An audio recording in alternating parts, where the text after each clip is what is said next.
Olá, tudo bem? Graça e paz. Meu nome é Edi Silva.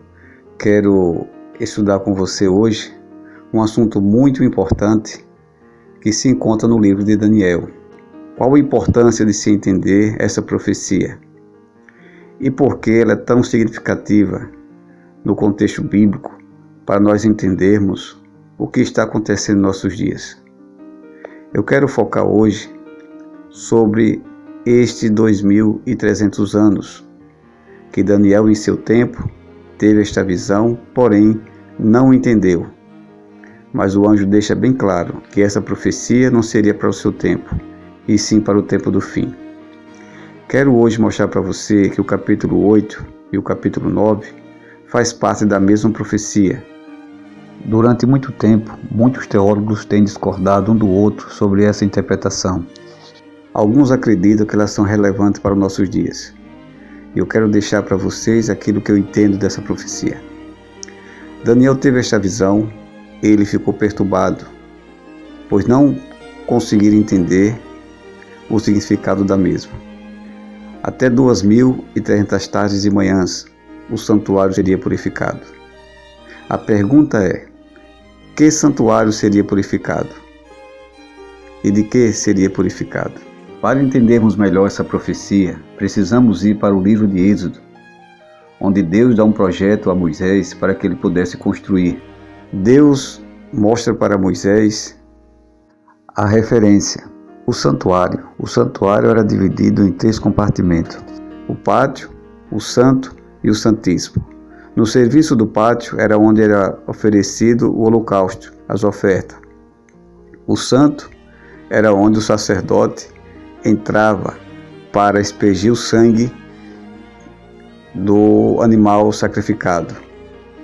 E esse sangue era aspergido em alguns utensílios e também na cortina.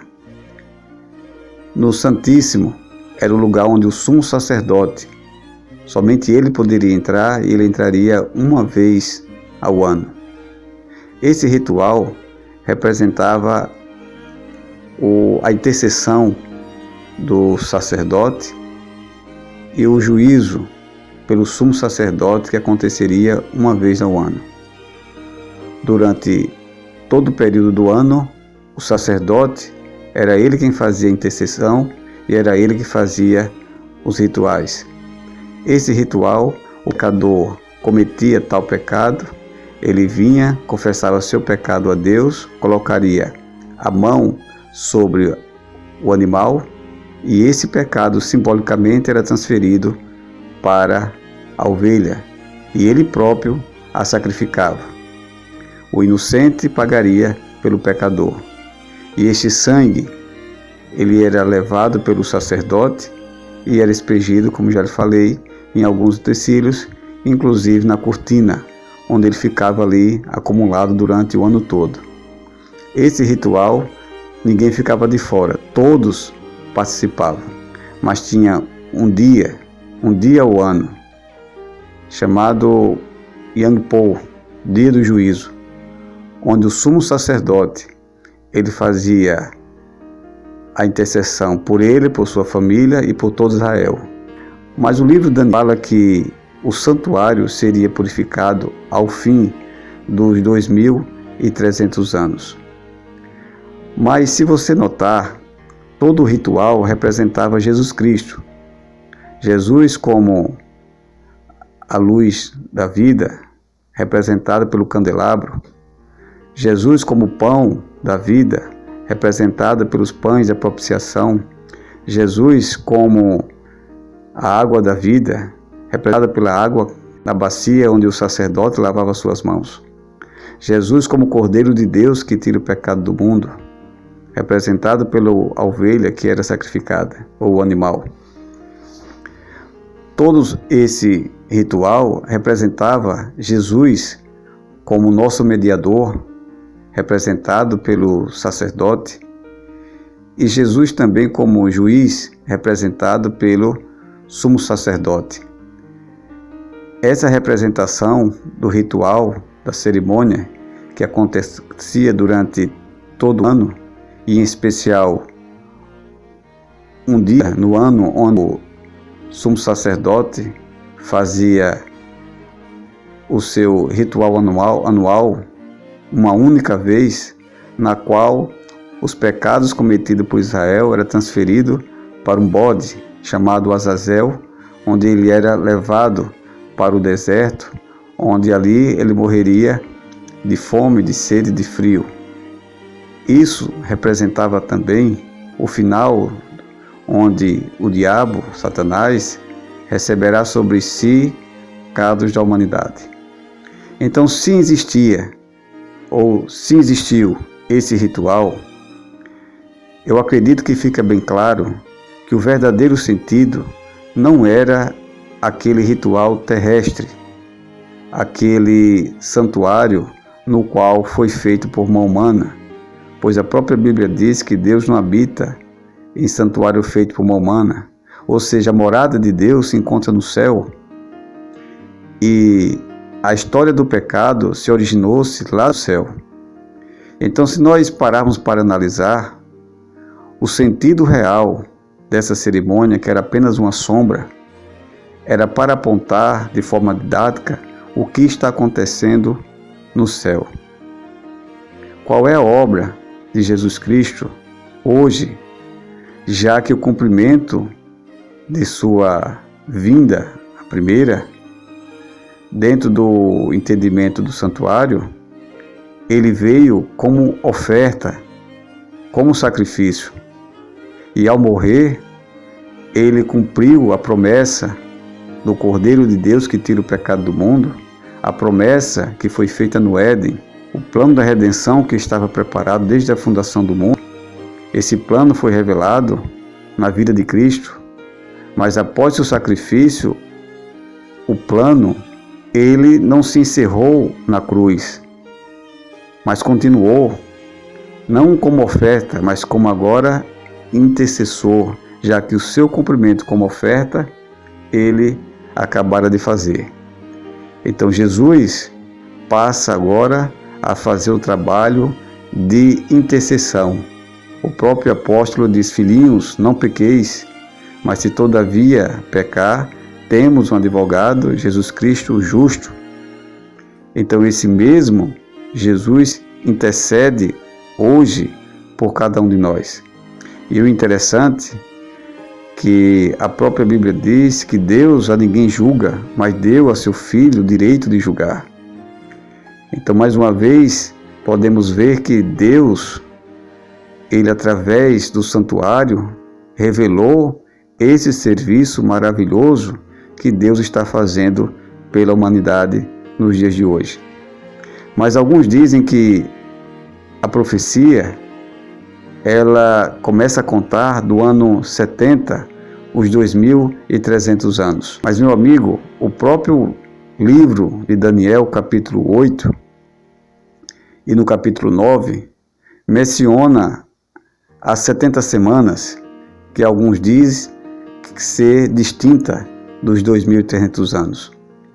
Mas no próprio capítulo é mencionado que a cidade e o templo seria destruído, mas isso não aconteceu, pois as 70 semanas se cumpriram no ano 34 depois de Cristo.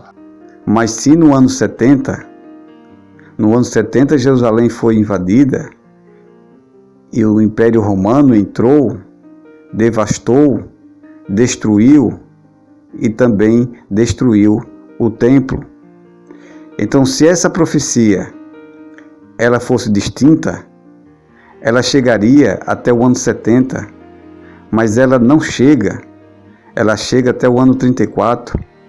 Então, se ela chega até o ano 34 e faz menção de eventos que aconteceu apenas no ano 70, muito tempo depois, isso nos mostra que essa profecia ela é ligada aos 2.300 anos, pois dessa forma ele começaria no ano 457, no período das 70 semanas, Artaxerxes sendo o último a autorizar a reconstrução de Jerusalém.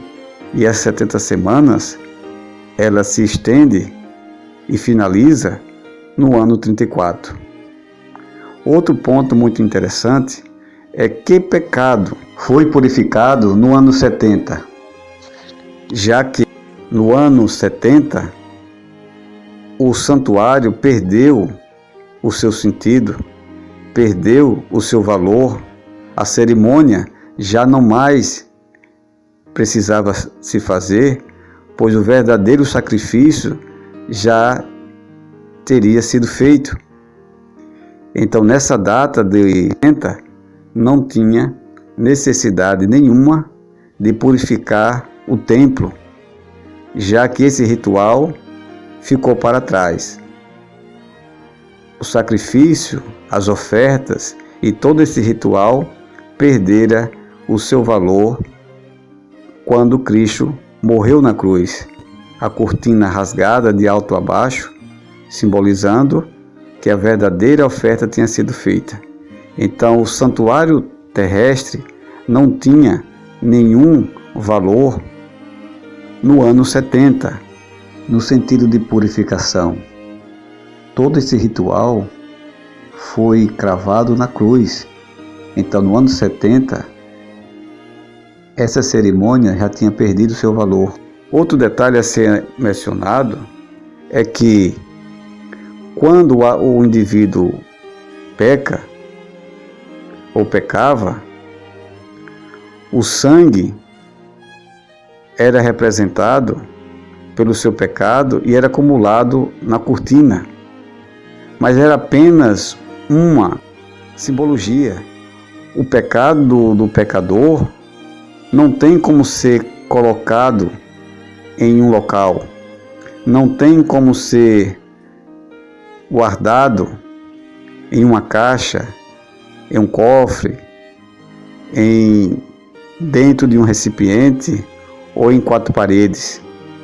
O pecado é um ato, é uma ação, e ele só pode ser colocado se for através de registro. Então, o pecado de fato não ficava nas cortinas, mas sim registrado. E quem faz esse registro, segundo a Bíblia, são os anjos, os mensageiros. São eles que nos acompanham 24 horas e anota tudo que nós cometemos.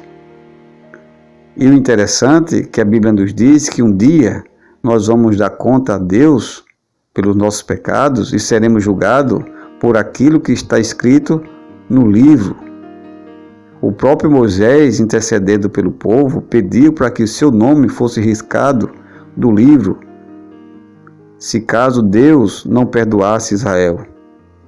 E o próprio Daniel, em visão, viu esse dia de juízo, onde o ancião de dias, junto com milhares e milhares de anjos que estavam ali o servindo, e foram abertos os livros, e os homens foram julgados de acordo com o que estava ali escrito.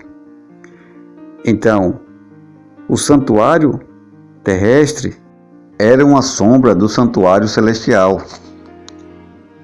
Esse ritual, que era feito pelo povo de Israel, era apenas uma miniatura, era o micro para falar do macro, pois o macro acontece no céu. É lá que os nossos pecados são registrados e é lá que deveria ser purificado. Então, esse pecado, que através de registro, ele contamina o santuário de Deus, pois ali está escrito toda a perversidade do ser humano. Está ali relatado as fornicações, os adultérios, os roubos, os bestialismos e todas estas práticas imundas que o ser humano assim pratica. E era sobre isso que a profecia dos 2.300 anos estava a apontar. Um dia pelo qual o pecador será julgado. Pois quando Cristo voltar, todo ser humano, grande, pequeno, rico, pobre, ele foi julgado nos tribunais do céu. É por isso que ele vem dar a cada um segundo as suas obras, pois não poderia julgar sem antes haver um julgamento, um processo de investigação para, diante do universo, condenar ou justificar. E esse processo está sendo feito. O próprio Deus diz que quando ele vier, não terá mais oportunidade de salvação. Quem tiver sujo, continue se sujando. Quem tiver na prática da justiça, continue a praticar. Então, quando o pecador ele peca, os seus pecados são registrados nos livros do céu. Essa profecia, ela se estende até o tempo do fim, no qual o profeta Daniel, ele diz que esse período começaria após os 2300 anos. Essa profecia nos indica que o juízo ou julgamento, ela teria um fim. E esse fim seria quando Jesus levantar do trono e lançar sobre a terra o seu incensário. E sim, ele dirá: está consumado. E cada caso será decidido, uns para a vida eterna e outros para a morte eterna. Meu amigo, se você hoje está em pecado, a porta da graça está aberta e você ainda pode se arrepender. Jesus ainda está no seu trono, está no santuário intercedendo por você. E Ele aceita você novamente e te perdoa. Mas quando Ele se levantar e disser está consumado, não haverá mais arrependimento. Finalizo pedindo a Deus que seus pecados sejam perdoados, que todos os seus delitos sejam esquecidos. E se você gostou desse vídeo, compartilhe, não esqueça de deixar seu like e até o próximo vídeo.